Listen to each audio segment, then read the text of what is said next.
Yeah, so today we are talking about building understanding through dialogue. And if you remember in the last, I don't know whether any one of you joined the last online meeting in last week about building understanding through dialogue, which focus on identity of the students. If you joined the last session, you can raise your hand so I can know that some of you joined the last week, last lesson, last online meeting. So I will count to 3. If you join, you can raise your hand. If you don't be shy if you don't join. Okay, Miss Mai Phượng, yeah, we have one. Yes, all right. Thank you, Miss Mai Phượng, for raising your hand. All right, Mr. Wu is ready. All right, so to start our lesson today, Mr. Wu, can you unmute yourself? Good evening, everyone. Thank you, Ms. Bing, for buying me some minutes. Hi, everyone. Hope you guys are doing good. Show me your thumb if you are.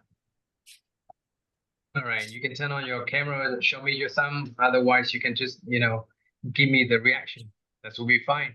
All right, before we start, let's take some second to log into our class.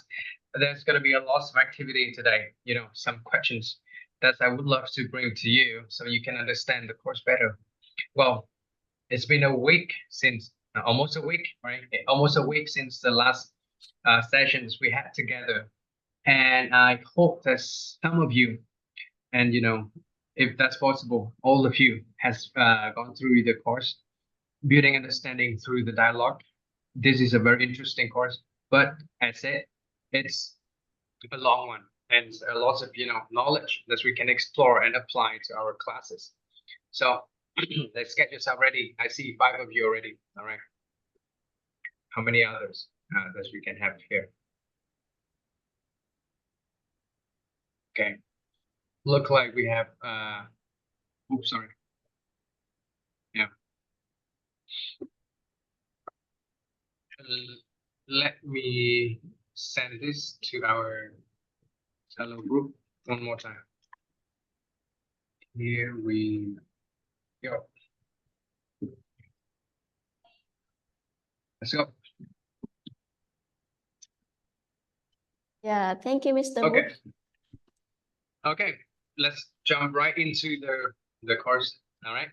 But before that, let me briefly show you what we discussed last sessions, in case you haven't had chance to watch the recorded video or you haven't had chance to join us last week. All right. So this is the course from British Council and VietTESOL, Building Understanding Through Dialogue.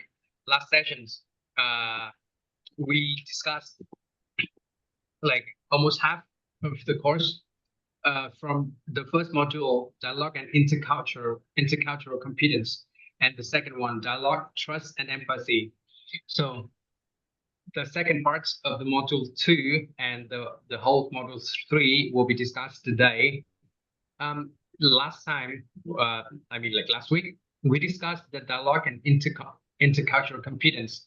We introduced the Who Are You activity that can apply to different age group in your class. We understand different aspects of cultures that we know that cultures is something that's observable, and more than that is something that's not observable. And we see that like around us, everything belongs to the culture. Everything belongs to the cultures. Arts and creativity, food and cuisines, holidays, festival, gender roles, family structure, social stratification, communication styles, and time perceptions. That's absolutely the thing that you've been you are aware of. And from monoculture mindset, you move yourself into the other state that you are like a person with intercultural mindset, where you understand that the other cultures does exist and you know what they are, like what they have difference from your cultures. And the highest level, the highest stage for now is the integration stage, where you consider yourself as a global citizen, where you can live peacefully, easily, in communicate, in enjoy your life, your work with other cultures daily. And we introduce some activity that can be applied to your class, like this one. You have your students draw things with their own identities, and you have the displays of the whole class. So these activities for your students to understand themselves, and for you as teachers to understand your students, and for the other peers understanding. We have the purpose of teaching diversity is to let the student understand that everyone is unique, and we should appreciate the uniqueness of everyone. And for teaching identity, we want to create and develop a strong and positive sense of self, so they understand themselves and they respect others, and you understand them as well, right?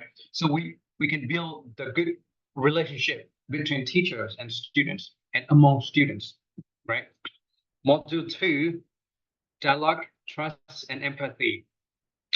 Um, we discussed the pain gain mapping. That is a technique for, you know, for your students to understand their situation, and for you to understand your students' situation, whether they are afraid of things, and what is the thing that they want to achieve. So you have a plan to get rid of the worriness, and to move forward to achieve the goals. All right. So the roles of pains and gain we can use in our class is the external motivator. You push your student by the rules, by the punishments, and by the reward. Don't think about the reward is something that's pull themselves. It's still the external motivators. So punishment and rewards are considered as the pains, the pains to push your students. And you use the gains, what they truly want, right? What's their learning goals, as the internal motivator. You get your student knows that they want to achieve something. So that is the internal motivators. And yeah, here we are Mr. today. Wu, I remember that when talking about the external motivation, I forgot to tell every teacher in our meeting today, that we are having a gift for active teachers. So yeah, we are using the push for the teachers to raise your hand, to share your voice, and attend our meeting today. I hope that everyone can have the active online meeting. And remember, we have the gifts from British Council, which is the book Motivating Learners with the DVD. I think this is very helpful. And if you don't have this book, please try to raise your hand, volunteer to answer the questions, and join us. All right. So yes, it's just something that I can remember when Mr. Wu talked about the pain and gain mapping. Sure. Thank you, Wayne. Let me share with you guys a sentence so you can think of it. Think of the situation. The very first reason for you to start learning this course might be about the certificate. But when you study the course, you realize that you gain more than just the certificate, right? So similarly, your students might go to class, interact with you, pay attention to your activity in class, just because you have reward for them. That might be the first reason for them to be active in class. But in the end of the day, and during several years, they will remember you as the teachers who helped them a lot in their learning. Think about us and think about our student, right? So welcome to the session 2, building understanding through dialogue. Very nice to meet you guys here. It's game time. Well, let's turn on your cameras so we can start the game, everyone. So this game cannot start if you don't open your camera. So please turn on the camera and start the game together. Yes. Thank you, Miss Angelina Wu, right? What about others? Let me push you one more time. I hope that everyone can open your camera because if you know the theory of learning, which is if we just learn and listen only, we cannot, we still can receive the information, but we cannot fully attentive and we cannot fully achieve the value of the information. So if we come to the course or any lesson or any meeting, we actively join it with your like you can use your body language, you can use your notebook to note down, and you also listen, active listening. So it will much better than you just sit and just listen. So I hope that you know all about that theory that you can apply in this online meeting too. You can open your camera, join with us, chat in the chat box, answer the questions, and you can see that it's much better than you should sit and passively learn about this course.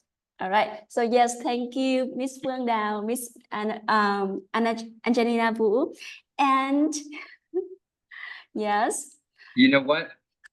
What about Just others? like you, as the teachers in an online class, you wish your student will show up. You wish to see that they are focusing on, they are, paying attention to your sessions. And you also set the rules for the student, right? Right. You need to open your camera. One more, please. Yeah. This game need more people open your camera. All right, everyone. So I think we will wait 1 more minute for you to open your camera, or we cannot start this game. We can start another game. All right. So yes, thank you, Miss Phương Đào, Miss Angelina Vũ. What about others? Please turn on the camera. Yes. We have Miss Hồng Uyên, Miss Huyền, Miss Hạnh, Miss Hương Giang, Miss Mai Hồ, Miss Thuận, Miss Hải Linh, Miss Ngân, Miss Trang, Miss Uyên, Miss Xuân, Miss Yến. I will call all your name to push you. You know what? It's kind of unfair if you can see us, but we cannot see you. Come on. Please, let me see you. All right. So I think we can try another game if you cannot open your cameras. So let's do it with your body language. And I hope that you can actively a little bit to join our class today. So this call, we have one more. If you turn on the camera, please just stay there. Please just stay there and do the action with me. So this call just a very funny, I think, poem, which called mole, mole. Just have mole, mole, and then you can do after me. All right. I can say the poem and you can do after me. And it has mole, mole, mole, mole, mole, mole, mole 4 times. And you roll your hands like this. And then after that, we have bum, bum, ba, bum, bum, ba.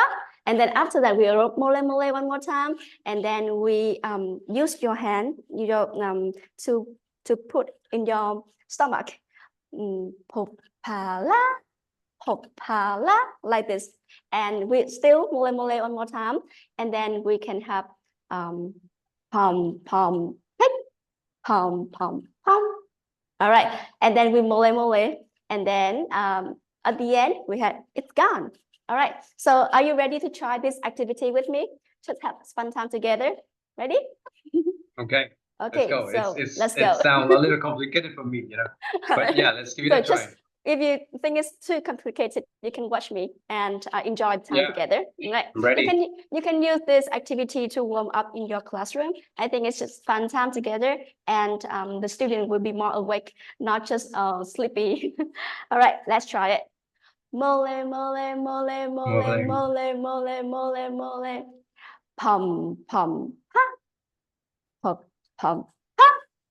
Mole, mole, mole, mole, mole, mole, mole, mole, mole, mole. Pop, pala.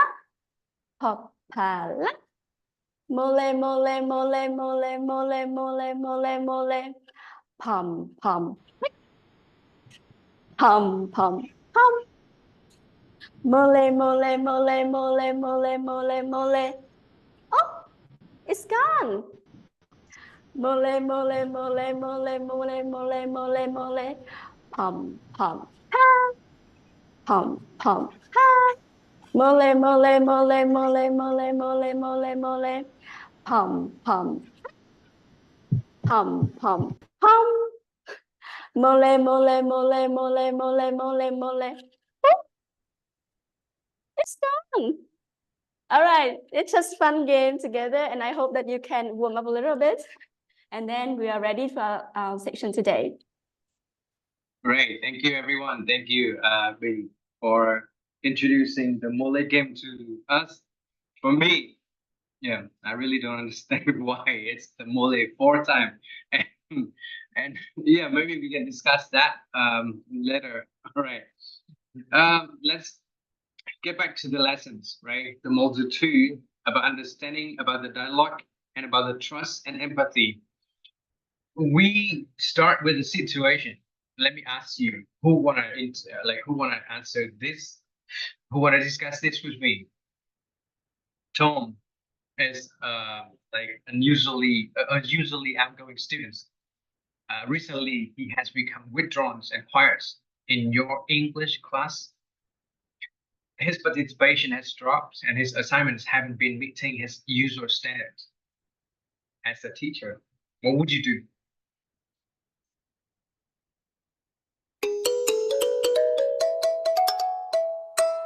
Hey, Miss Thanh Hồng, are you there today?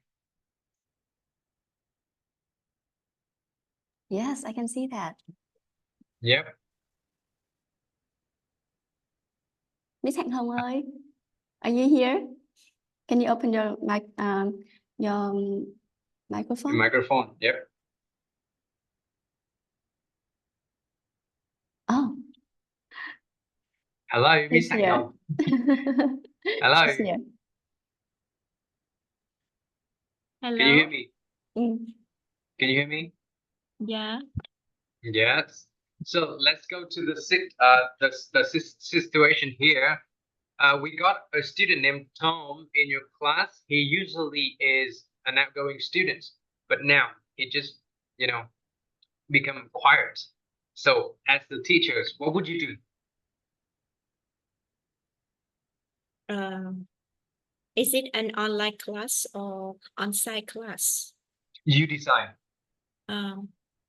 If it's an online class, I will call his name and usually I ask people to type number 1 if they are there. To check that is are they there or not. Yeah, but if it's an on-site class, I will check attendance. Yeah. And or I will ask other students about him. What would you ask? Now the whole class is Tom there. Who is Tom? Like this, some question like this. All right. Would you do any other thing than calling his name to checking in, right? Anything else? Would you do any other than that? For example, he's still at in your class, but he didn't raise his hand anymore. He didn't attend to the any activity that you wanted. But he's just still in your class. Yeah. Maybe I will have a mini activity such as when teachers say hello, student will say hi to respond to the teacher. And so I think by doing that way, I will involve my student into my lessons and get their start. Okay, cool. Thank you, Miss Thanh Hồng. Miss I Hạnh want to Hồng hear try from. to involve. Welcome. Yeah. I want another teachers to Sure. share the idea. Who else want to share the idea? Miss Tang.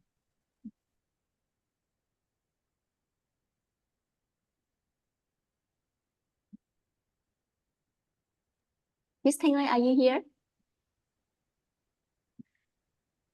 Can you open your mic? So It's I okay. think that you can call some Yeah, teacher sure, who sure, are sure. online. Yes, Yeah. yes. I will call some teachers whose their cameras is actually on. So Miss Teacher Angelina, yeah, please unmute yourself and share with us your idea. Turn on your microphone, please, teacher.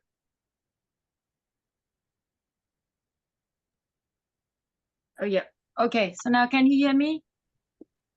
Yes. Okay, thank you. And as for me, in this case, because the other teacher already has mentioned about two things there, so I would like to mention about the last things, his assignment hasn't been meeting his usual standards. So for this kind of thing, I will ask him the reason why. I will talk with him first. I will ask him why lately you don't fulfill your mission and you don't complete your assignments. And then he will tell me why. And then I will talk with the parents. And meanwhile, I will contact with the parent to ask, and I will find the reason why. And then I will find it. And then first I will encourage the parents to involve with the kids, to take more care about the studying of that kid. And secondly, I will encourage him that once you get you fulfill your assignments, the next day I will give you one more star. Yep, I will try to encourage them. And actually, I use the way that I always use to give them star for each of my students in my class when they do fulfill all of the missions, even in during the for the attendance in the class, and also when they yeah, that's all. I think it's enough for my answer now. Yeah. Yes, thank you so much. So, as you said, I would love to give star to all of you. Thank you. And yeah, especially you, Miss Angelina. Are you logging in yet? Yeah. What is your name here? Is Angelina Vu. Did you log into the class point? Class point, I haven't registered yet. I don't know how to do it. It's okay, but I'll give you a star for that. Thank you for mentioning. And Miss Hong as well, right? I gave her a star. So Thank you. yeah, as so much. teachers, we know that, right? We know that there might be something not correct. Like in Vietnamese, we say there's might be something side here, right? So as teachers, we foresee, we try to guess what could be the reason, right? That could be the academic struggles with the subject matters, that he lose his personal interest, or it could be his personal problems with his parents, right? Maybe his parent is having problems, or his family, right?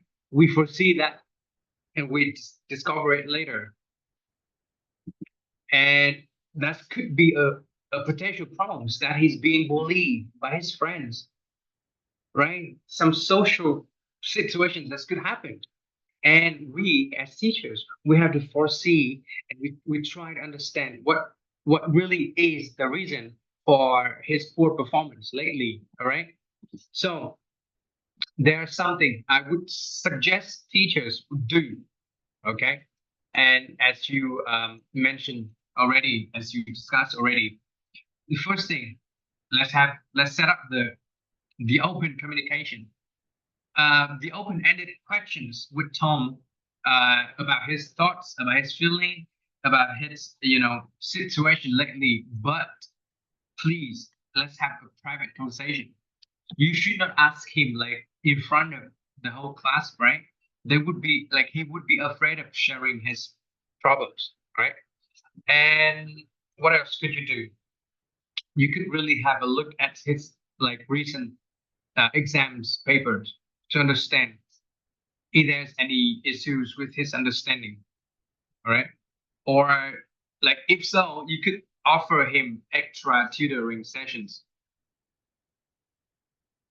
One more thing is the like something very obvious that you can observe his facial expression, whether there's stress or anxiety. It can come from the social issues, right? That could happen. So let's take a look at him, like sensitively, privately, observe him, and see if he's in need of, some kind of support mentally. What else teacher can do? Yeah, as Miss Hồng Hạnh suggests, that we can have the mini game, and as Miss Angelina said, that we can give star. Like let's encourage the participation of the class. Of Tom and the other student in the class. We don't encourage just him, because if we like give him the privilege, that would make him feel like more worried. So let's create the opportunity for Tom, but for the whole class, right? And yeah, think of him as a person, not just a student. So let's build the rapport personally with Tom. Here, I have some questions for you. Let's get yourself ready. Empathetic response, right? A very specific thing that you could do with Tom is you maintain eye contact when Tom enters class, offering a warm smile. What is this activity? Let's get yourself some time to answer this. Là con nó ngồi tôi có cho nó quen thằng nhỏ con Huỳnh con Huỳnh được.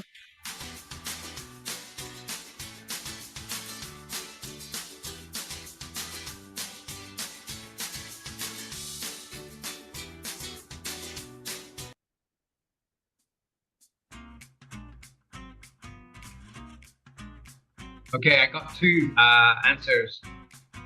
Let's have more answers here.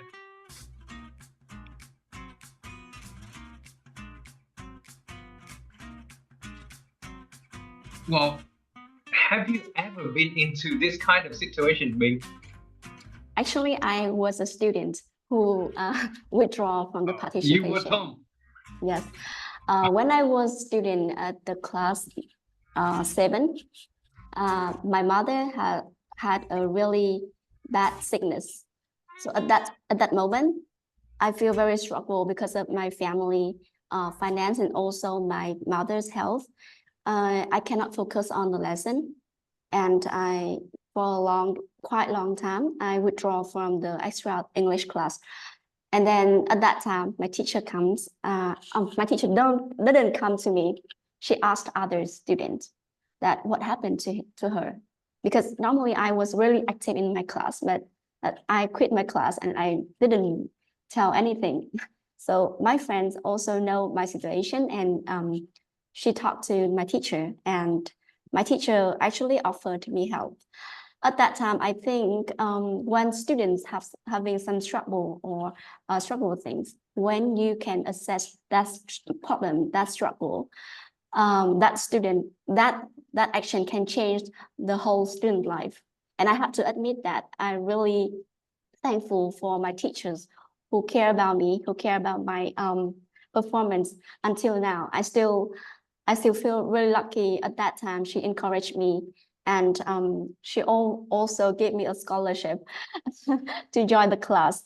And yeah, that's the reason why I become an English teacher, because of her, because her goodness. And I think that I hope that when I become an English teacher, I hope that I can do something for my student, like she did in the past for me. which is one student only, you can change her whole life, his whole life, and it can be much, much better with other people. So I think that this is really precious moment that you can take. And as your teacher, you can offer them help and be very sensitive. And also, yeah, I believe that at that moment, you can change a lot of lives, I think. So I think that's the meaning of becoming a teacher. And also, yeah, when Mr. Wu asked me about that, I just suddenly always remember her and really want to Say sorry. thanks to her. Yeah. Yeah. So Okay, it's thanks really to meaningful. yeah. Sure. Thank you for well, yeah, we want to say thanks to your teachers, right, for having you here with us today, right? Thanks to the past that's been there for us to be here and in the futures. Okay, so we got some answers here. We got like AI and CC, all right, two of you actually to C. But then Phương changed her mind to A, right? You probably want to see the others' empathetic responses, so you understand how to react, how to respond to your students to show the empathy. And here we have maintain eye contact, right? Offering warm smile. That's the nonverbal cues. You did not check in. It's not about active listening yet. It's not yet about validating emotions. It's very, it's very first thing you can offer your student when he enter the class, right? You smile. Just like when you enter the Zoom here, right? We are here waiting for you with a smile on our face. Right, that's nonverbal cues. Reward for you. Let's move to the next questions. So during a quiet moment, you approach your students individually and ask in a gentle tone, how are things going for you in class lately? What is that? Nonverbal cues, check-in, active listening, or validate emotions?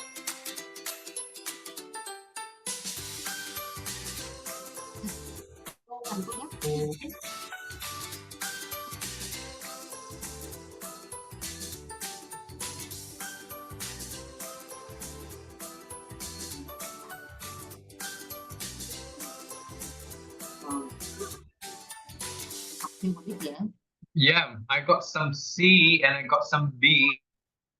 Let me interview one. Nguyễn Kim Tân is, are you a Miss or a Mister?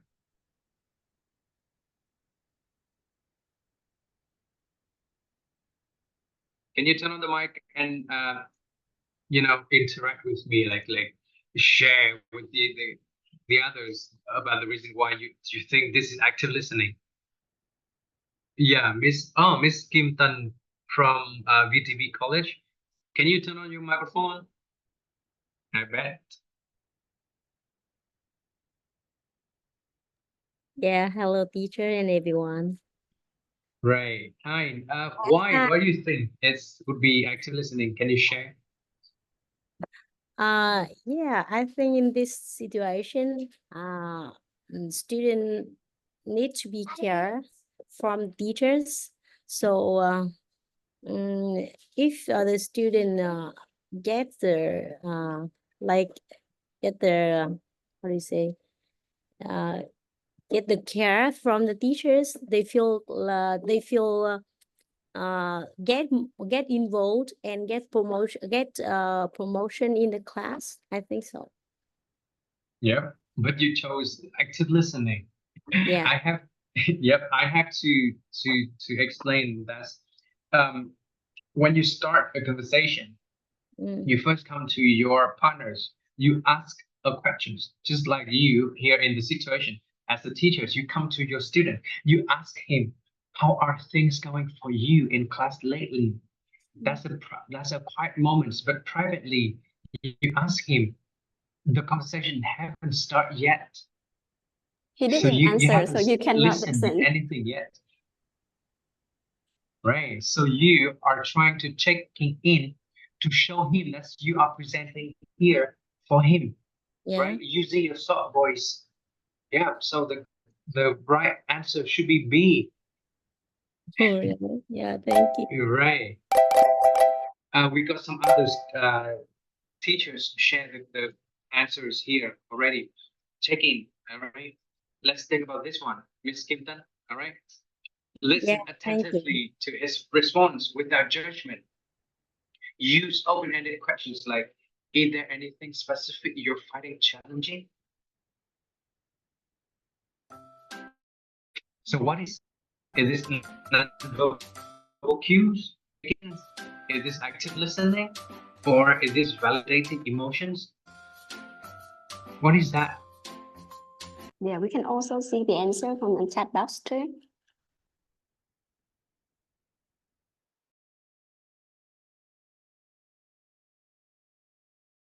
Oh, I think that Mr. Wu internet is having problem. All right, so yeah, everyone, if you cannot join the class point, you can chat in the chat box your answer. A, nonverbal cues. B, check-in. C, active listening. And D, validating emotion. I think that is not really a hard question because we can see the cue at the beginning, right? Oh, Mr. Wu is out. So I think, yes, let's, Miss Phương ơi, Miss Phương, can you explain why you choose that answer? Yeah, as I read from the cues, it says that we have to listen attentively to students' answers, and that shows we really care about what's matter to that student specifically, and it also shows our emotions and love for the students' achievements and performance so far. So that's typically of active listening very clearly. Yeah, thank you. Thank you for explaining really well. Yes, this is active listening, definitely, because we have the word listen at the beginning of the situation, right? Yes, welcome back, Mr. Wu. Sorry, I It's was okay. I I was sad because there wasn't, much answer. Like I saw like just one answer, and I was like, oh, why? Why didn't they answer me? Well, because this is too easy and it's too obvious, right? So I'm gonna stop these questions here because you all know the answer. Listen attentively is active listening for sure, right?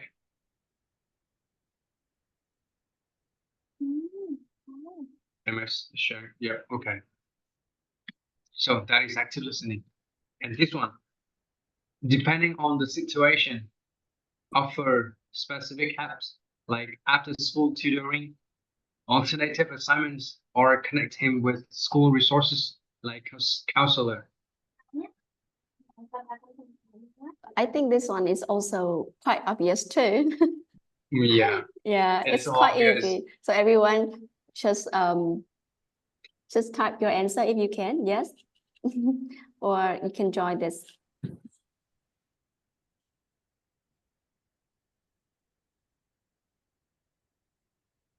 Oh, Miss Guy, why? Why would you think that it's check-in? The purpose of check-in is to let your student know that you are there, ready to offer the support, ready to listen to him or her. All right. So here in this situation, this is the support that you can offer your student. To summarize the empathetic responses that you can use in your class from the course, we have nonverbal cues, using the eye contact, right? You have the voice, soft voice to check in. You have the active listening. No. Hẳn.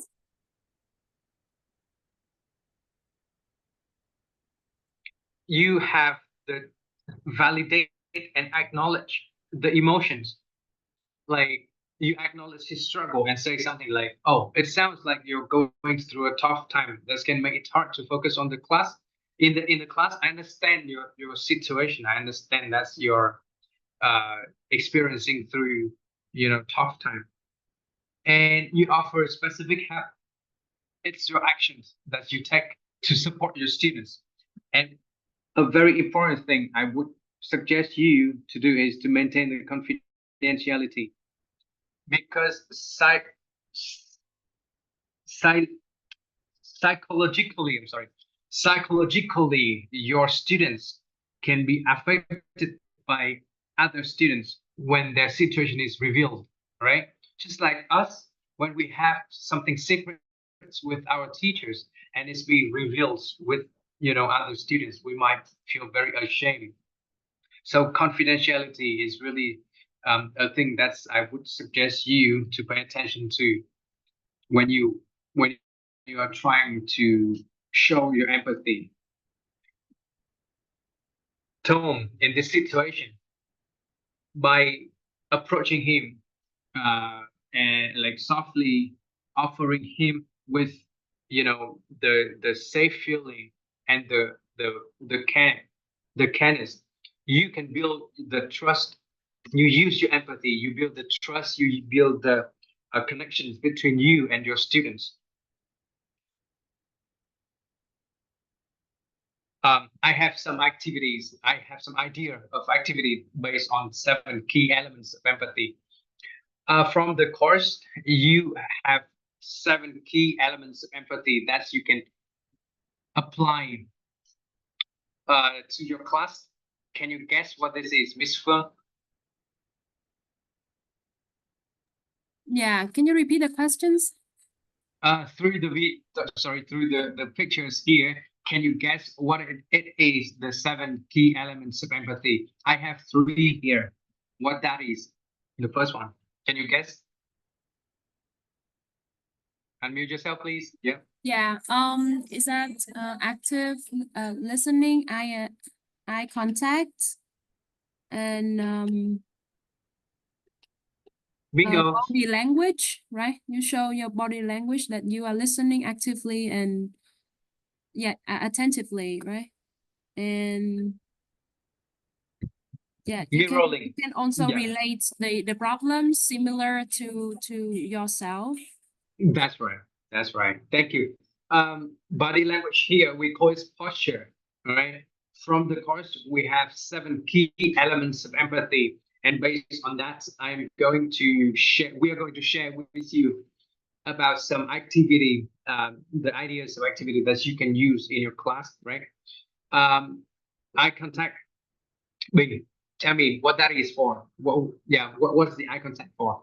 So when I see this picture, I can remember the old saying that your eyes is the window of your soul. So if when you see each other eyes, you can know that what's happening in his eyes. Is that he's angry or happy or something's wrong? So making eye contact, I think this is making some connection between you and others. And also you can, feel the others, feel their beings there, and also can have better conversation. Okay, that's good. Thank you. So for eye contact, we have the ideas of activity here that you can have your student working in pair. They sit in front of each other, they sit in pair. You show them the importance of eye contact during the conversation. You have the student A tell a story in 1 minute, and the student B will make eye contact with the student A and listen silently. And the other case is when student B tell the story, student A will not make the eye contact with student B. And just like us, when we are having the workshop, maybe we are a little busy checking in with the phone or looking around. Yeah, that's the importance of eye contacts we can make in our class with a very simple activity. Yeah, no materials needed. Okay. And for mirroring is when we try to copy what our friends are doing. Like nod your head. Okay, I understand you. Okay. Or like you move yourself a little bit forwards as he's leaning towards you. You try to copy, but not an absolute copy, right? Like you don't mimic exactly what your friend does to avoid the awkwardness, but you try to show uh the you try to show the empathy as you follow your friends actions. Yeah, you can have your student. Well, we are going to share with you about these activity later because of the time, so we are going to go through this a little quicker. All right.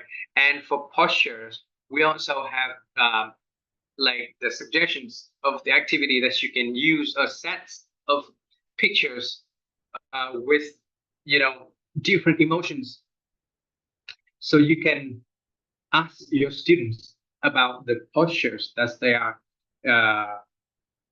that's they are being in, and the message that they are trying to convey. So the emotions, right? The emotion that they are having. Eye contact, mirroring, and postures are the first three key elements of empathy. The last four key empathy. Can you guess what that is? Miss or Mr. NBK?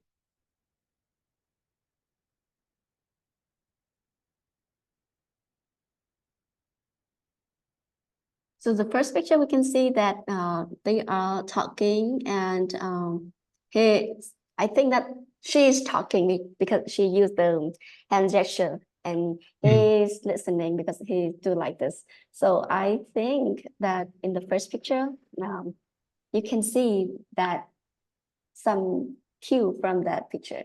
And the second one, Wait a minute, wait a minute, wait a minute, wait a minute. Look at the guy's face and how is he right now? Like I think how he's is he? focusing. Right, I right, think right. And he's this is listening. listening Yes, yes. attentively. Right, right. Thank you. So that I is think it is a good listener. right. That's right. He's listening. Okay. How about the others pictures?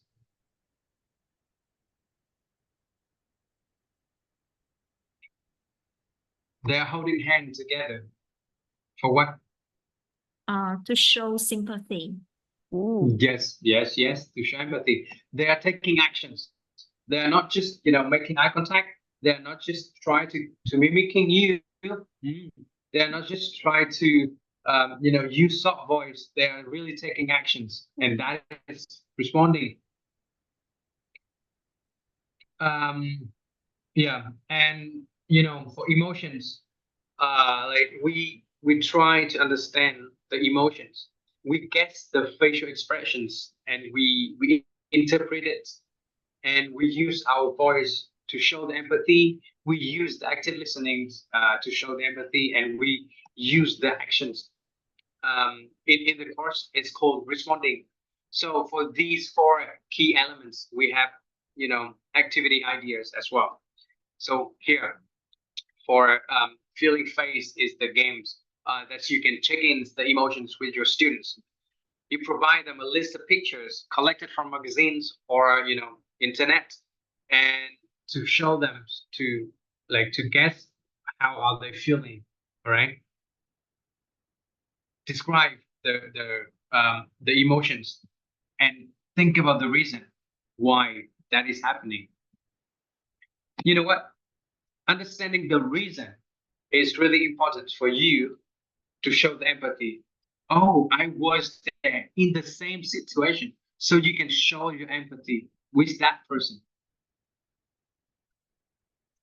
And mood match. Yeah, you have two sets of cards.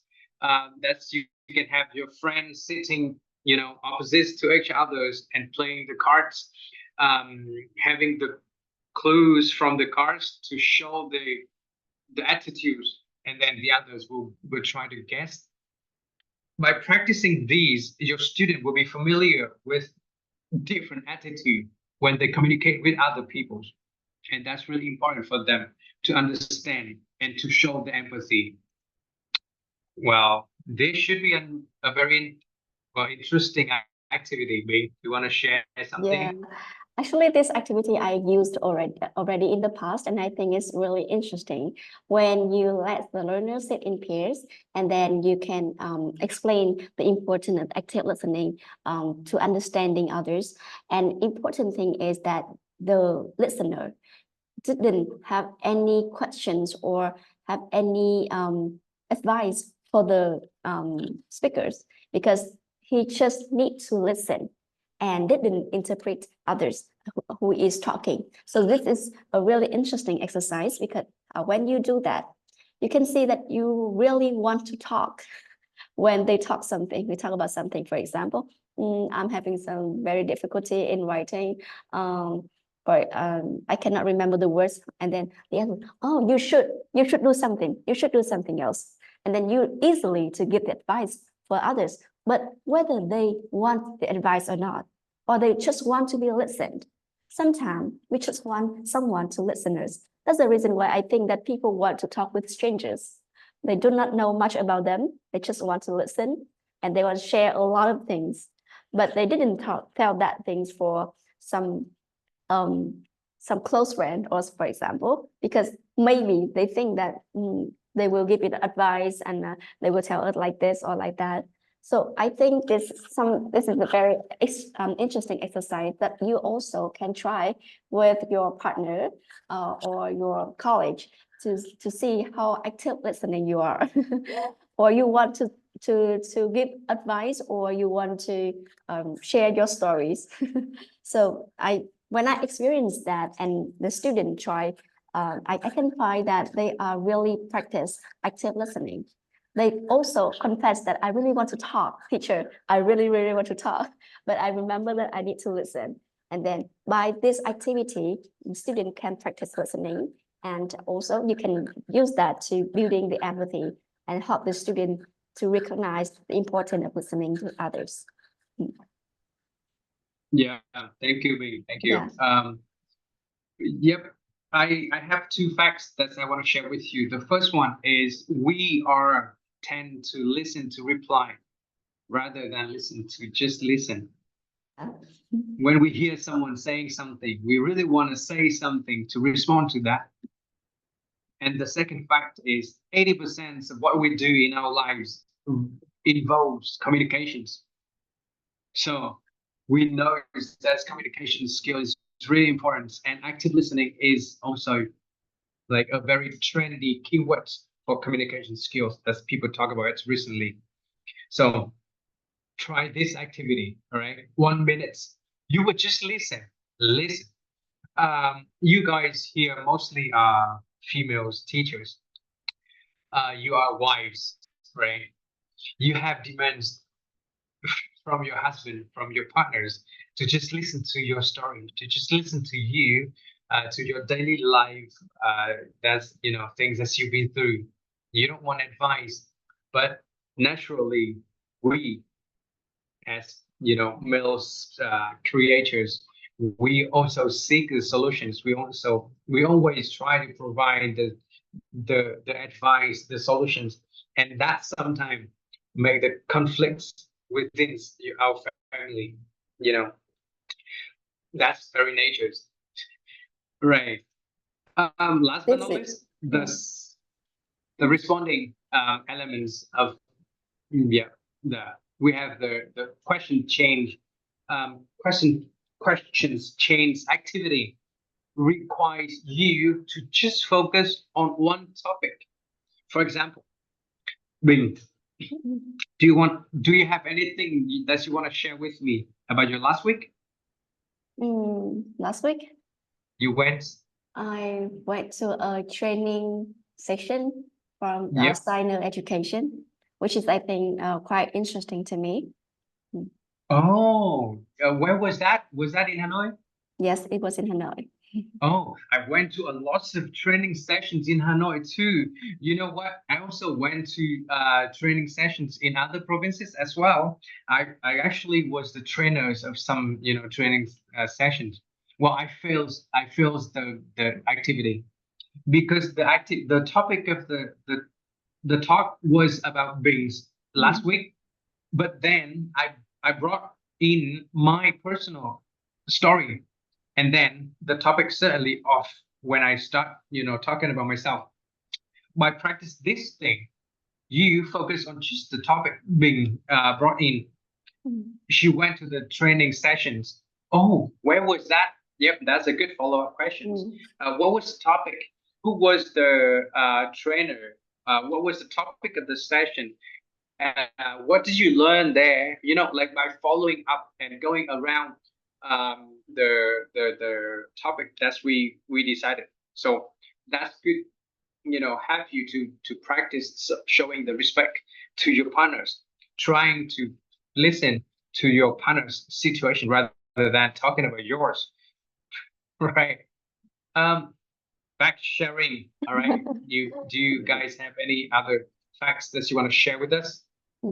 So I think that one thing that I really want to share is that my favorite quote. My favorite quote is that teachers encourage hands to create, heart to love, and mind to think. And in this course, Building Understanding Through Dialogue, I can see that it covers the heart to love and the mind to think things.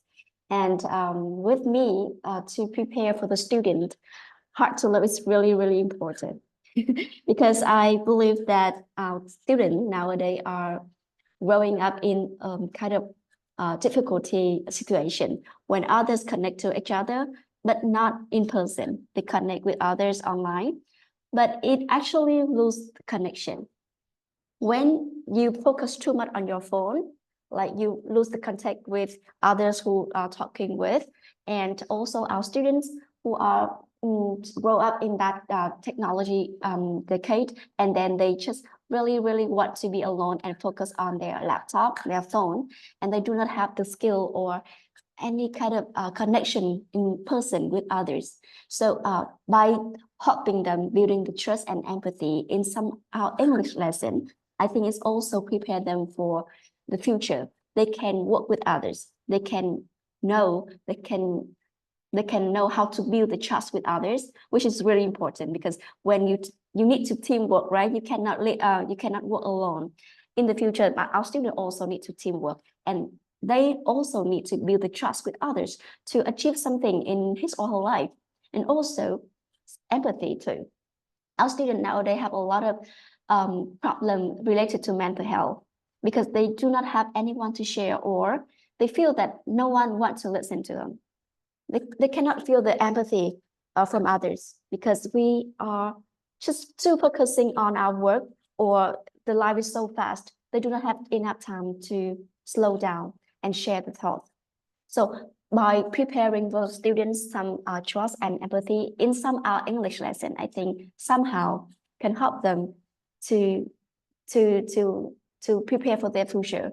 Also, I think that we cannot teach them how to feel empathy to others. I have a story that I want to share. When I go to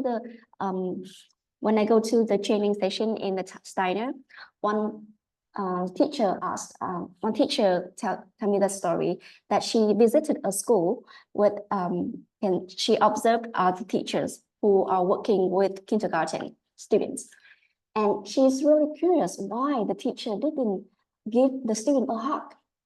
Do you know why? She asked the teacher, and this answer is really shocking to me. Mr. Wu, can you guess why? Cannot think of any reason why you wouldn't give kids a hug. You know, I would love to do it, you know, with no reason, just, you know, give the hug because I want to express my feeling towards them. I like it's kind of healing, you know, very healing when you give a hug to, yeah, I can't resist the cuteness from them. So that's a question that I think it's really shocking to me when I listen to her answer. She said that, teacher, I don't know how to give a hug. Can you give me a hug? It means that we are too lucky to be felt and to be sharing our emotion in the past, and we know how to hug others. But for others who are not really lucky enough, maybe in the past they didn't have any experience of being hugged. So it's really, really difficult for them to give others hug. So my point is here is that as a teacher, we know that our students need the trust, need empathy. And we are the teacher, we can give them. If we are lucky, right? If we are lucky, we can give them. But if we cannot give them, so it's really, at that time, I really feel sorry for her because I really want to give her a hug at that time. And then, yeah, so I think that teaching is also the healing journey too. When we found out that when we're teaching the student, not only for our students, the benefits also for ourselves, when we realize that we can be healed by teaching the students.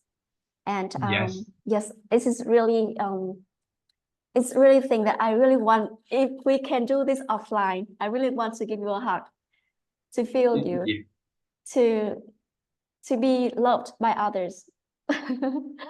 So if you could please send a minute, just a minute, to give your partner a real hug today, if you can, or tomorrow, Monday, you can give your students a real hug. Just be quiet and then offer them a real hug. And I think that it changed a lot. When they come to our class, we are the teacher who always Dạ, welcome them, right? Đóng cửa vào không lại em nóng. Yeah, but actually we sometimes we just focus on some happy thing. Oh, yeah. But sometimes we do not have the quiet moment to touch their feeling. So I think when you can touch their feeling, they can trust you. And also you are the unique, the teacher. We have a lot of teacher out there, but they choose you because who you are the teacher who they can trust, right? And then, yeah, that's the thing that I really want to share with all of you. Yep, thank you, Bing. You remind me of a saying. What thing? A saying say that you can only give what you have.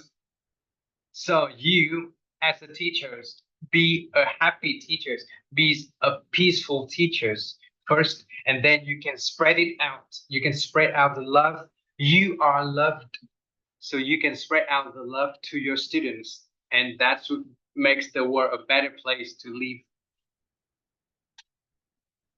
Thank you for sharing that. I would, yeah, you know, I wish we can have an offline workshop so we can give each other.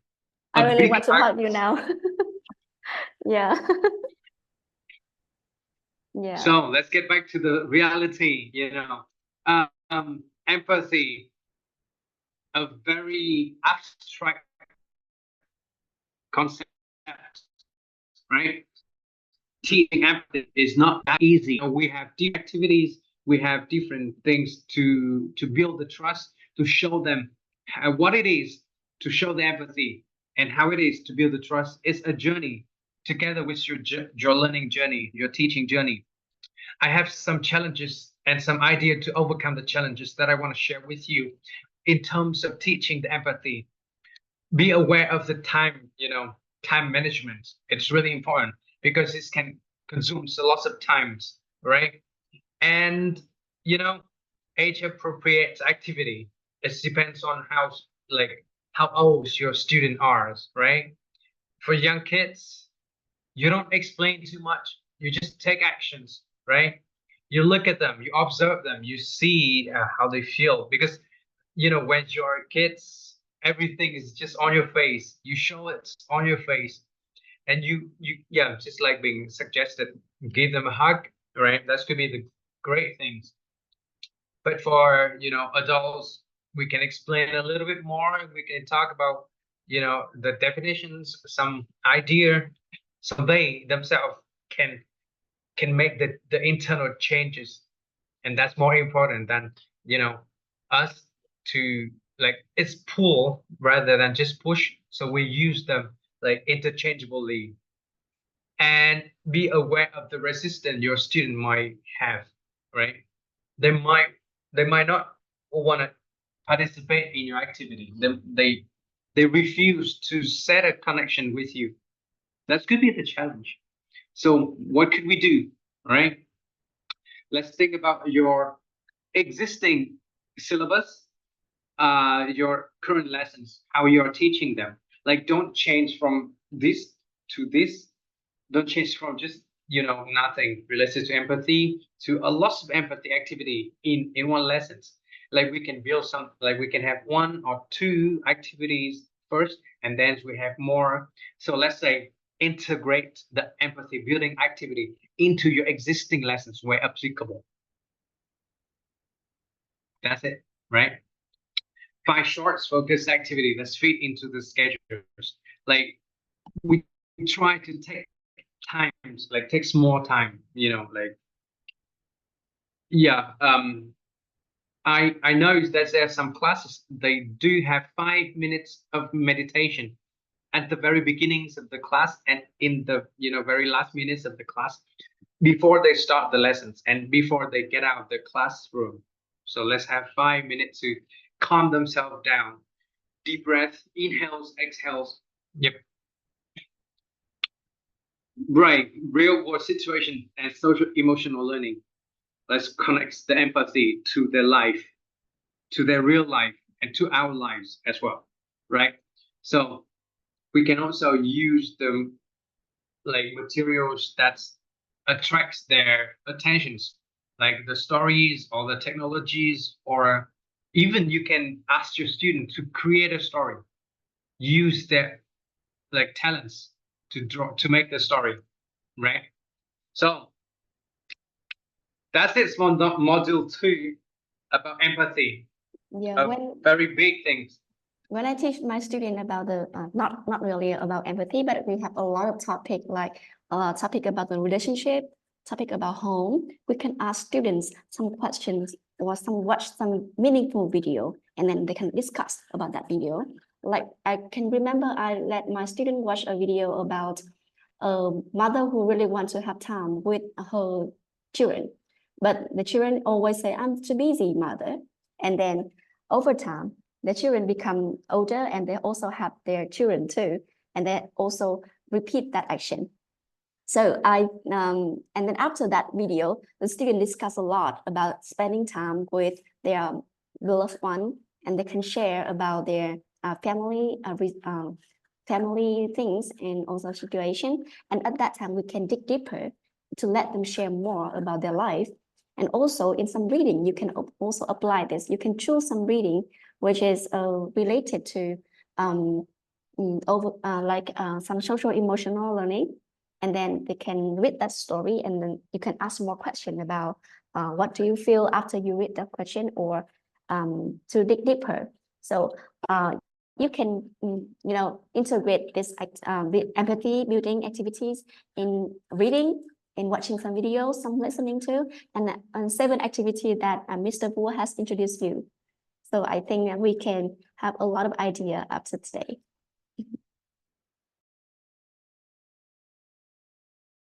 Right. So, Mr. Wu, you want to say something else? Yeah, let's go to the conclusion parts of the sessions. You know, that should be the Q&A parts. We are here, you know, try to answer any questions that you might have. Please share your thoughts, share your questions if you have any, teachers. Now we are hearing you and we are listening to you. We will not interrupt you. And if you don't have, yeah, if you don't have any questions, I would have questions for you. So scary, Mr. Wu. Like a Well, teacher. it's a very small questions. The questions I would like to ask you right now is, do you want to continue with module 3 right now? But before that, Module- before that, I want to ask more question, another question. Can you Mhm. please type in your feeling right now in the chat box, and what do you think about the model 2 that we just have go through? What do you feel? discuss, yeah. Mm. Yeah, we really want to hear from you.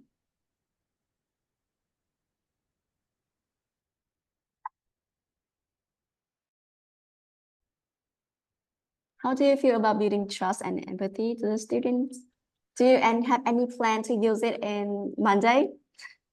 Maybe if you use it, please tell us the story, how you can apply it in your classroom.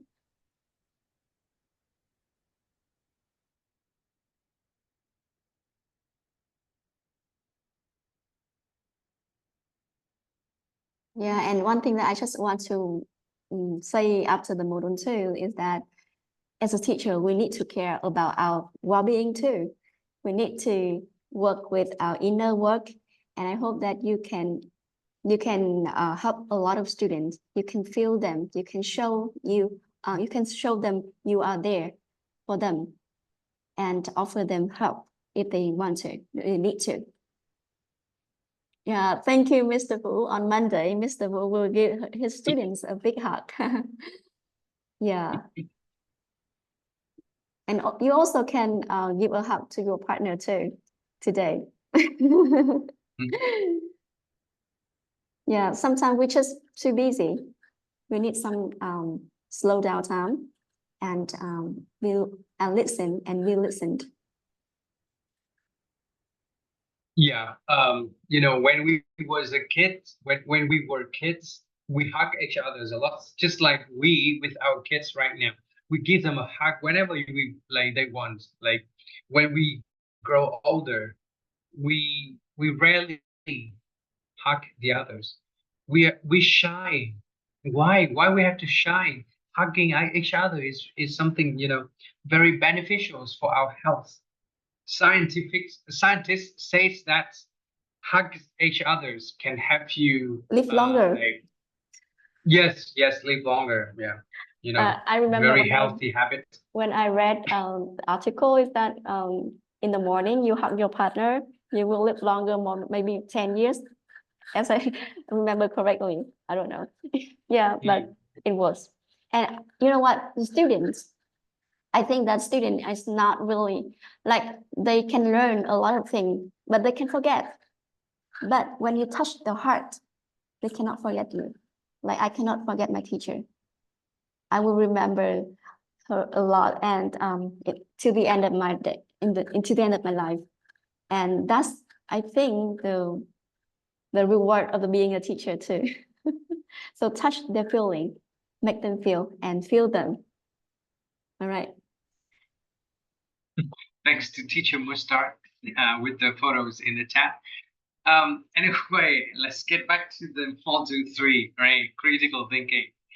Before we move on to this part, I have to tell you that critical thinking is another big thing. It's really big, but yeah, let's make big things smaller. Let's make complicated things simpler for us to understand. Wait, the stage is yours. So here I have a discussion for you.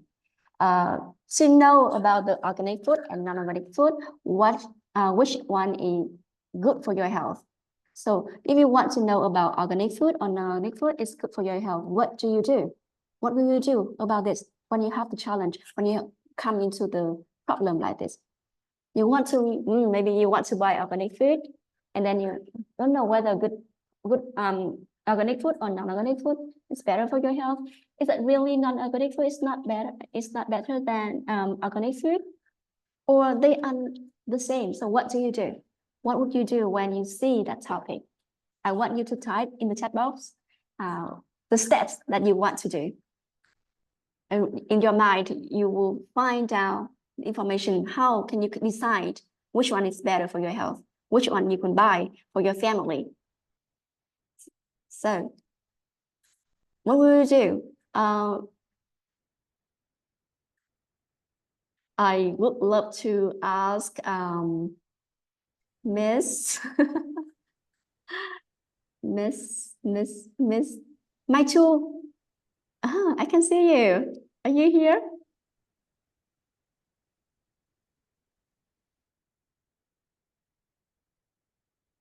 Right. So first of all, Mr. Wu, search for what is organic food. All right. What about non-organic food? Also, I really want to Also. know what it is. Yeah, Miss Mai cannot talk right now. Okay. She's kind of busy with her, Maybe. kids.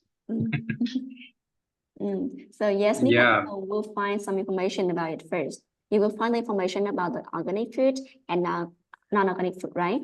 And after you find the information, what will you do? A skill that you need to do to decide which one you will buy for your family.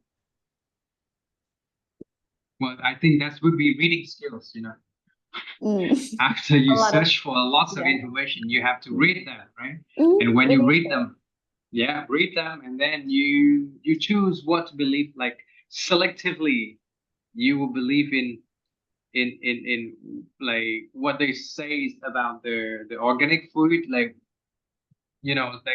there's always controversies with about a topic like organic food.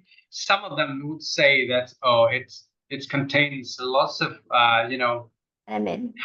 potential harmful stuff for your health, and also for non-organic food, like there's always for and against in the situation in terms of organic or non-organic food. So when you have a lot of information, you need to validate them to see the information is correct or not. Because Right. we are living in a lot of information world, and not everything is correct. So we need to check. Fake news, right? Fake news. Because I think many articles just say that scientists say that. Right. They think that when they put the word scientists say that, it must become better for their writing. But actually, we do not have the numbers, or we do not have anything to validate that information. Right. So this might not be true. So we have a lot of information. We need to validate them, and we can also need to analyze. By validating the information, we need to analyze them, and also you can compare and contrast or something, and then you can after a long process thinking, you go to the conclusion, you go to your argument, right? So I think this is a topic that you can also apply in your class if you want to let your student practice the critical thinking skill. You can choose some controversial topic and guide them what to do, because we can help them step by step do some step, and gradually after a long time they can build their critical thinking. Okay, so yes, we have the process of thinking. Mr. Pu, can you show others the 7 step? 7 process. Sure. Yep. sorry. Thank you. Before that. It's okay. It's okay. You know what? That's the process of critical thinking. But before we talk about the process, let's talk about the definitions of critical thinking. What is critical thinking? What do you think, Miss Phương? What do you think? Why are you laughing? Yeah, I'm just trying to remember the definitions of critical thinking. But basically, I think when you think of something critically, you need to consider many aspects before judging anything or come to conclusions for the situations or solution for any specific problems.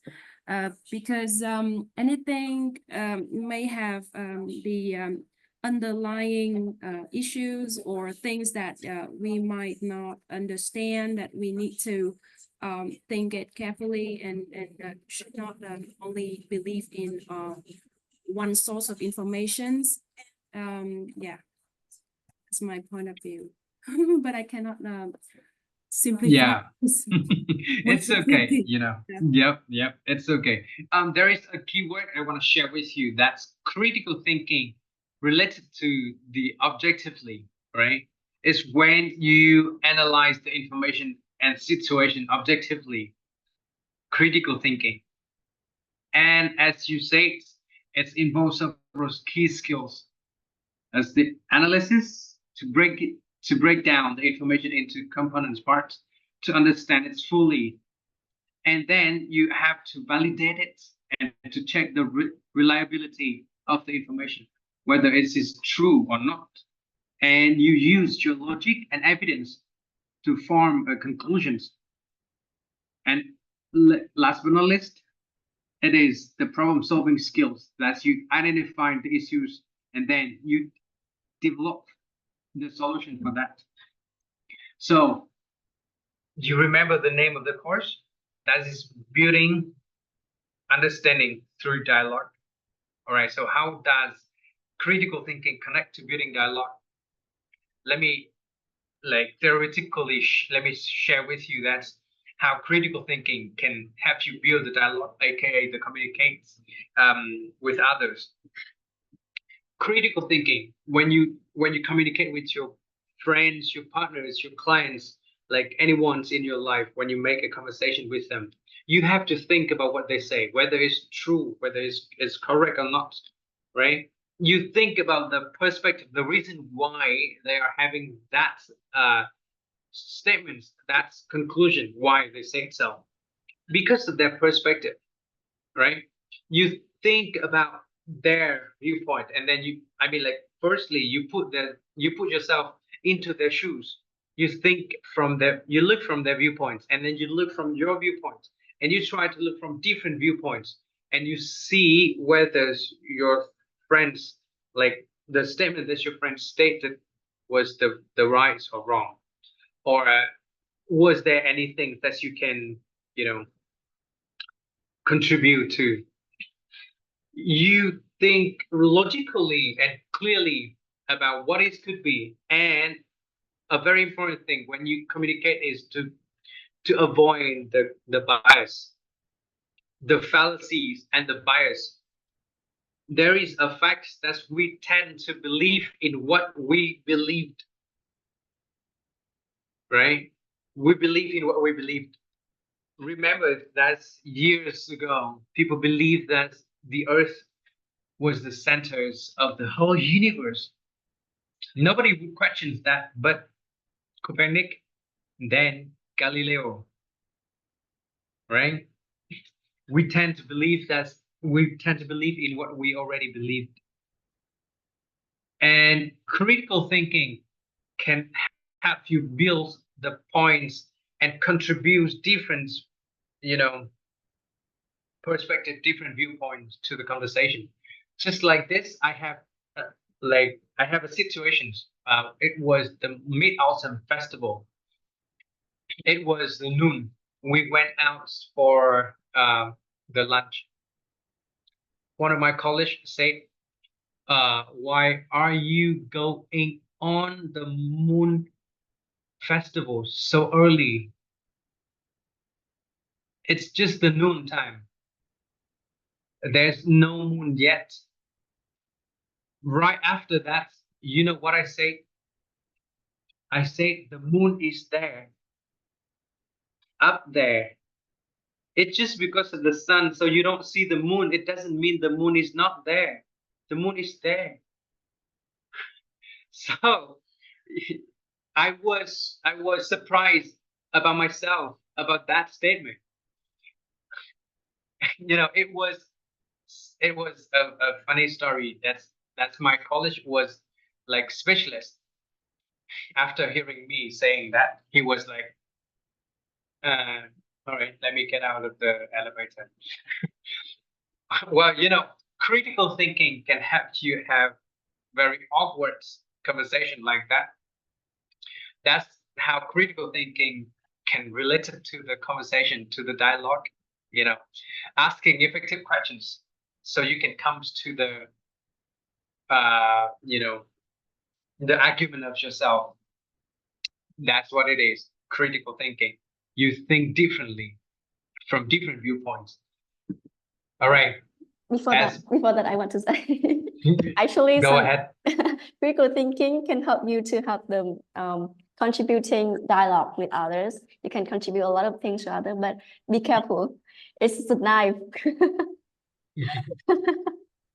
You can, when you practice critical thinking, you always want to, so Criticize to argue, everyone. yeah, criticize everyone, and might get you a fight, or maybe it can affect to your relationship. So be careful with that knife. Right. Use your knife wisely and in the kind of a positive way. Two blades knife, right? Two blades knife. It can help you cut things, and it can cut yourself. So, as mentioned, right, there are 7 steps in the critical thinking process. The very first thing, when you first listen to an argument or a statement, you identify the issues or the problems, like organic food or non-organic food. What is the problems here, right? We have to choose between organic or non-organic to buy to our family, right? We have to research and collect information about what it is, what's the benefits it could bring to us, what is the drawbacks, what is not so good about them. And then we analyze, we validate, we check the reliability, we evaluate the information we get from the internet. Because, in the eras of information, we have to check, especially when you can use AI to ask them questions like what is organic foods and the benefits to our health. It's going to bring you the long reports on that topic, but you have to check the validated sources of information. All right, and then you have to identify the assumptions. This is a very not so easy step.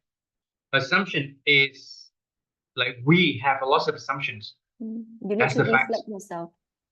That's right. We have to be very objective when we analyze the information. We have to be very fair, right? And then step 5, you establish the significance, and then forming a conclusion. Lastly, you will communicate your arguments.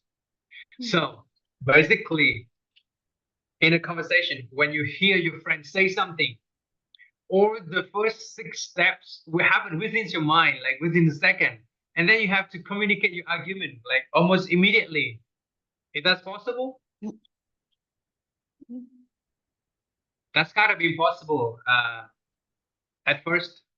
But when you have a habit of looking at things differently from different perspective, you would do that. All right, having critical thinking skills as a habit, you always think about it differently.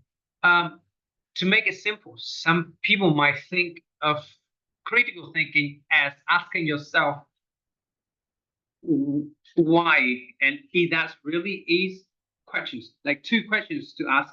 Whenever your friends or anybody say something, you hear about something, you ask, is that true? Why is that? And yeah, 2 simple questions for you to really think about critical thinking. So we have a lot of kind of skill like activity or some strategy for you to practice your critical thinking that is mentioned in that course, which also included the 5 why techniques. But before that, let's see what is an argument and whether we are critical enough to answer the question of Mr. Wu. So right, I give it's you a challenge for you. questions. Yeah, not really a challenge, I give you 2 pictures and 2 statements, and I want to ask you which one is logical, the first one or the second one. The first one is about Ninh Lễ streets on a rainy day. It's raining outside and the sidewalk is wet. All right. Which one is logical? That's the questions. Picture 1 or picture 2. All right, let's answer in the chat box. Helen got a good grade on her test. She must have studied really hard for it. Which one is logical? Miss Angelina. Yeah, Miss Why? Why it's not logical in In the in second the one. second pictures. Yeah, in the second one. Miss Angelina?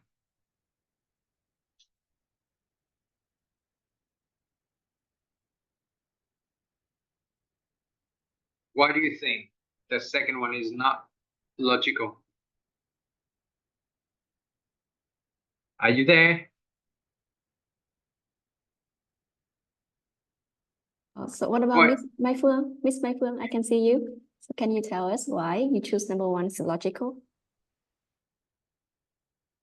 Yeah, I think that the first one is a fact, right? And it's just a natural event. But the second one, it could depend. Helen might get a good grade on a test, but it might not really depends on her performance. Anything could happen during the exam time.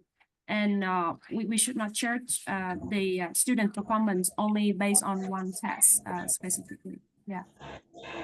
Yeah, thank you, Miss Phương. Actually, in the pictures, here's the Lindsay, not Helen. Miss Kim can Well, also say that she can copy from others. that's right. That's right. You know, Uh, there's a lot of reasons that can comes to the conclusion that she got a good grade on the test. There's different reason for having the good grade. So let me show you the definitions of a clear argument. It's a well-structured statement. Let me read it for you. A well-structured statement that presents a claim and support the claims with evidence and reasonings. It's easy to understand and it follows a logical flow. So we have the structures of an argument here. We got the claims here, the conclusion, right? So what is the main points of the arguments that's trying to make? What is the evidence? What are the facts? What the reasons they use to support the claims? And the logical flows, the emotions, the authority, you know, the different type of appeals in the arguments. And the strength of arguments is the connection between the evidence and the claims, whether it's strong or not. Just like the situation here, right? The claims is she got a good grade. The evidence is she studied hard for it. The connection between study hard and good grade wasn't that strong, right? It can be, you know, different reason for having good grade.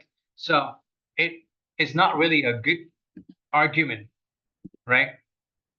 Activity for you. No, I mean exercise for you. I have an argument here saying that video games are a waste of time. They offer no educational values and can even be addictive, leading to social isolation and poor health. Let me pick up one, guys, for this activity. Miss Angelina, can you speak?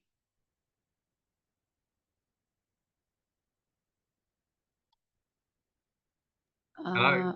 Hello. Yep. Yeah, I was out because of the rain here in my area. I Yeah. see. So now I need time, just 1 second to read again the question and then I will answer. Okay. It is raining there. So was the sidewalk wet? Yep. I think so. As I think that for the argument one, the video games are a waste of time. They offer no educational value and can for health. So I think this is what is the conclusion of this argument? Can you find out? the conclusion. This thing is number one. Can you read it out loud? Yeah. I said it's in number one. Number one, I mean that in this argument, we have a lot of part, right? We have the conclusion, we have the evidence, we have title appeal, and we need to evaluate the strength of the argument. So in this argument, we have the conclusion. And what is the conclusion here? The conclusion here is sorry, I have no answer now Okay. at this So moment. just Yeah. don't worry, just think about it. And I think that others can help you. What about, I think, Miss Kim Tan? Can you open your microphone?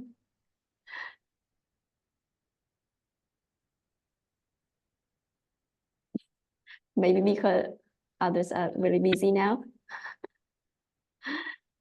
All right.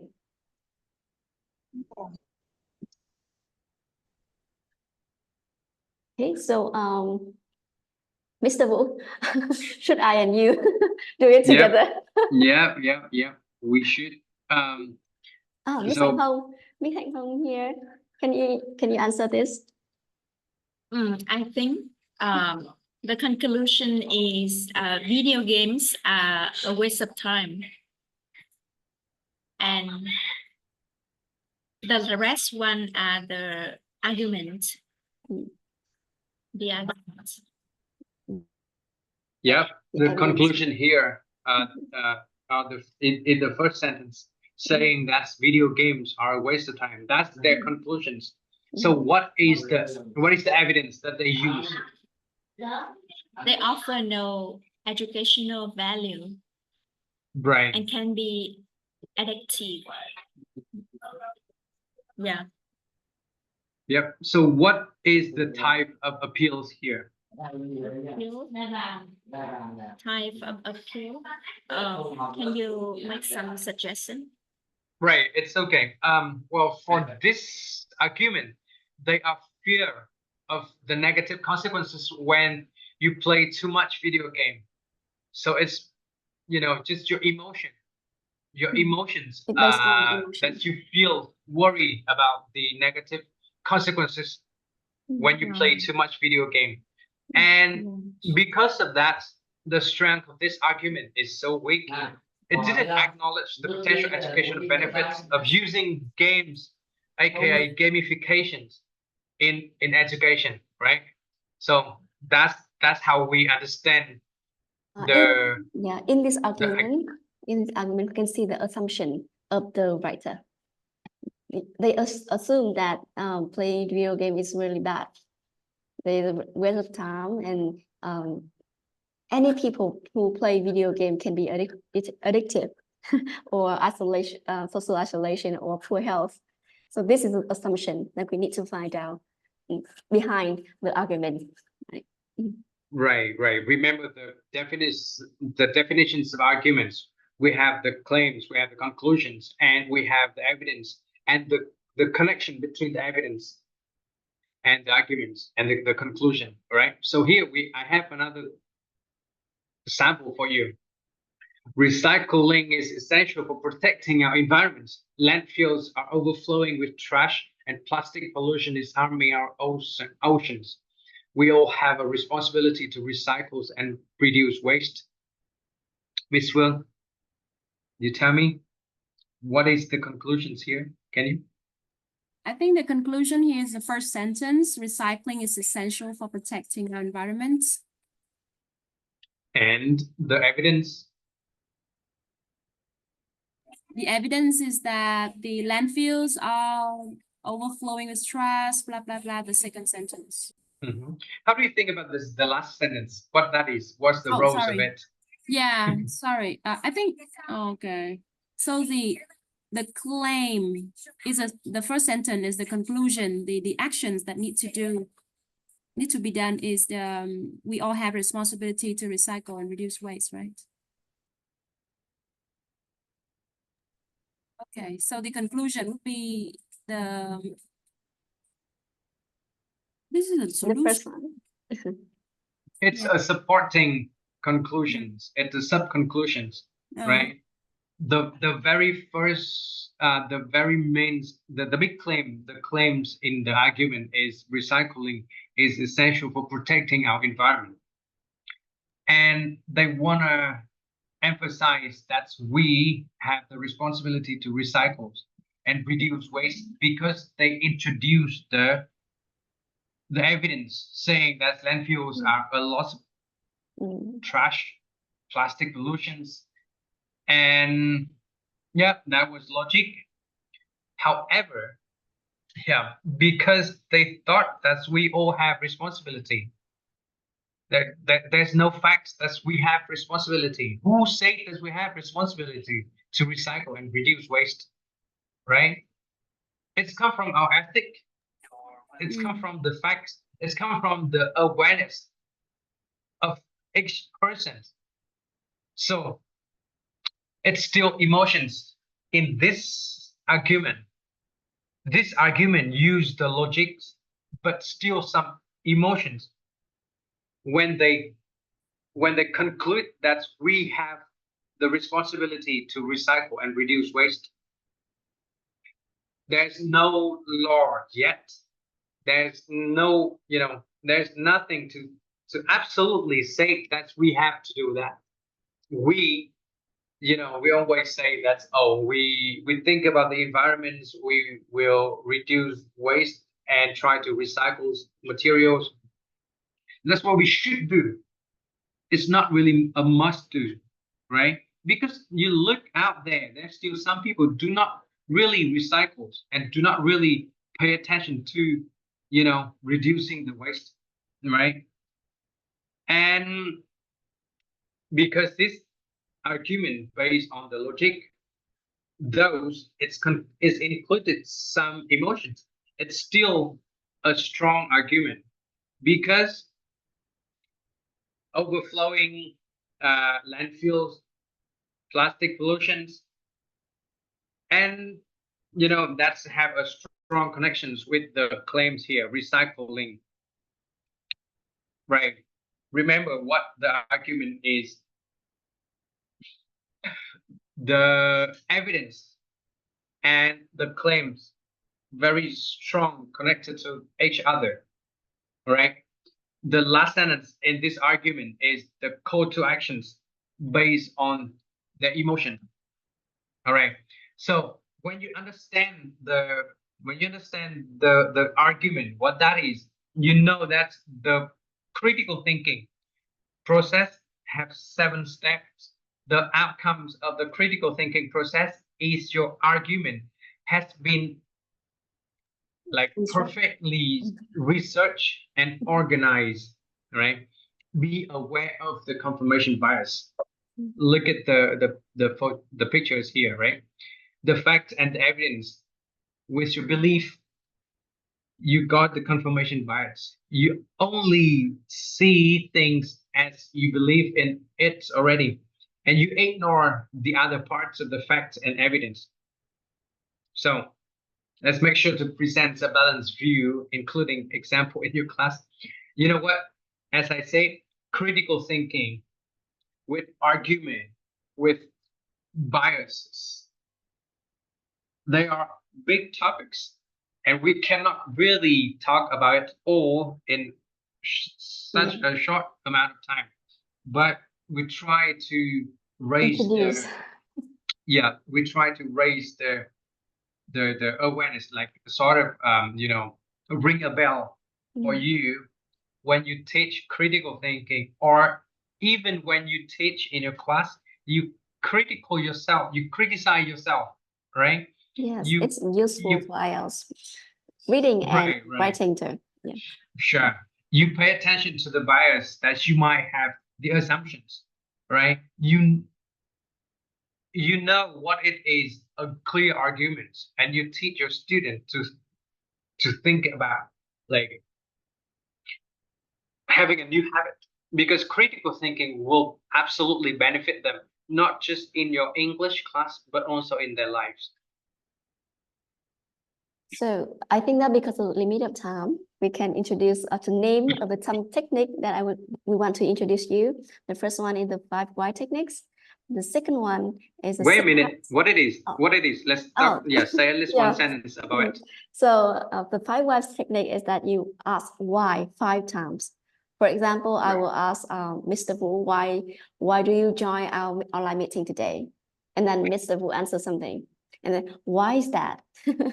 Now, Mr. Wu, you want to answer? I promise. Like we set the schedule, so I joined. So why do you want to join at the beginning when you accept the invitation? Because I was there in the other workshop. So why do you want to do another workshop? Because I wanted to share something with other teachers. So why do you want to share something with other teachers? Because through 10 years of experience, I've been teaching different age group, and I've been through different courses, and I got my certificates in different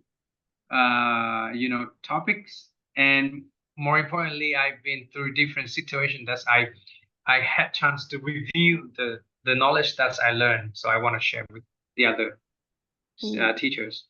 Yeah, so we can see that we applying 5 why technique to find the root cause of an action. You can also use that to ask your students, and also ask yourself, why do you do that? It's a really useful tool because I use it a lot. And to reflect ourselves and criticize ourselves too. And the next one is the 6 heart techniques. You can use that technique you will see some different aspect of one problem. You will try to be what it is when it comes to the database, or it comes to the emotion, and you can use the 6 heart technique to see the one thing in different triangles, angles, and dimension, to be objective. All right. And yeah, it's similar to the role play. You assign a roles to different people, like 6 people in this technique. You force them to think as, like, you force them to wear the glasses of the roles that you assign to them, and they have to think following that's perspective. Just like the fairy tales, hey boy, same boy, like 5 of them, like touch the elephants and conclude the elephants from different viewpoints. Similarly, yeah, 6 hat technique. And what's the next one? The next one is 2 questioning technique. what is that, Mr. Hu? You're remembering, right? Okay, so actually, I think that there are some keywords that are helpful for you to search to find out more about the information of this technique. And maybe you can share with us how you can apply it in the Zalo group, or in some Facebook group. In the future, we might have the Facebook group to share, because the Zalo group is not really, I think, useful. And I really want to hear your update to using something that you have in this online meeting in your practice, in your teaching. All right, so conclusion, we have. Right. Here are the conclusions for the course, building understanding through dialogue. When we prepare for this workshop, we always have to pay attention to the names of the course, building understanding through dialogue. What is the understanding here in the module 1? Dialogue and intercultural competence. So what's the understanding here? The understanding here refers to the students to understand about themselves, and teachers to understand about the, you to understand yourself, to understand your students. It means your students to understand themselves and understand others. What to understand, right? The identities and the intercultural competence, like the different aspect of cultures. And in the module 2, dialogue and trust and empathy. What to understand here? It's about the other circumstances. To build the trust, to build empathy, you understand their situation, their issues, their problems, their feelings, their emotions. So you understand their circumstances to build the trust and empathy, to build a good relationship. And in the module 3, understand about critical thinking is the ability to think like to Objectively. analyze information and situation objectively from different aspects. Mm. So that's what it is about the course. And if you are, if you study the course already and you have something else that you want to contribute and you want to discuss more with us, feel free to, send I think we message. have Yeah. Send message in the Zalo Zalo groups, Mm. tag us, write a big post Yeah. on Facebook, do something like let's share to, we are not prohibited. We are encouraged to discuss, to share our viewpoint, our opinions, right? About the course. Mm. I interpreted it this way. Mm. You learn it from your circumstance, from your own situation, from your own background. You think of it in different way, so you can share it with us and share with each others. That was the main reason why I wanted to become a facilitator of the course, to share it with you so we can learn from each other. Yeah. Thank you so much And for we your can- time. We Yeah. can establish a community, can support each other. And we have a question from Miss Angelina Wu. She asked that please tell her some useful courses that you both studied before. Actually, we Well- study a lot of courses. So Well, let's say I and Bing were studying in the same courses at Hanoi University when we were studying the master degree. Yeah. So we are friends from the master course. Mm. So I think that for the most useful course for me, which is the master course. Other courses Right. we can find online from Willow, from VietTESOL, from Visit Cultural Teaching English is also useful. But I think the core first for me is the master course, which I always encourage others. If you have time, if you have chances, opportunity to join, it will be benefit for your career. Yeah. Yeah. If you have money as well, because it's about 200 million for now. Yeah. 200 million for now. Mm. It's quite. At the time we were studying the master course, it was about 142 millions. Yeah, but it's But 200 at that already. time, the price of the gold is different, Mr. Wu. Yep, I know that. But yeah, Mm. talking about the master The degree, money. let's talk about the time, Mm. the money as well, of course. Yeah. So after all, I want to say thanks to all of you to join here. And last but not least, please turn on the camera so we can have the picture to memorize this day, this night. We have fun together. I think we just have 14 teachers here, but I think this is quite active active online meeting that I hope that you can find is useful. And if you can type in the chat box some useful thing you can pick from that online meeting. So we know what we share is useful for you. All right, so if you can turn on the camera, I will take the pictures, and meanwhile you can type something in the chat box. Thank you. Pay attention to your avatar, to your video, to make sure that you will be in a very, good situation. You don't open your mouth too big, or you don't, move your lip forward. All Thank right, get you. yourself in the right position for the photos. Mhm. 3, 2. Thank you so much. Thank Thank you you for guys joining. for your time. Thank you for spending time with us in the evenings of Saturday. It's really appreciated. Thank you for Yeah. almost 2 hours, right? And we are here. If you want to ask more questions, you can message me and Mr. Wu. You can find Nick on Zalo group, and we are ready to answer any questions related to the topic or else. It's okay. Something else is okay too. Thank you for joining, and good night, everyone. Good night. Bye bye. In the Zalo group, Miss Angelina, would you join the Zalo group? Do you join that? Yes. All right. Goodbye. We can speak Vietnamese for now, I think. Okay. Ở trong nhóm Zalo thì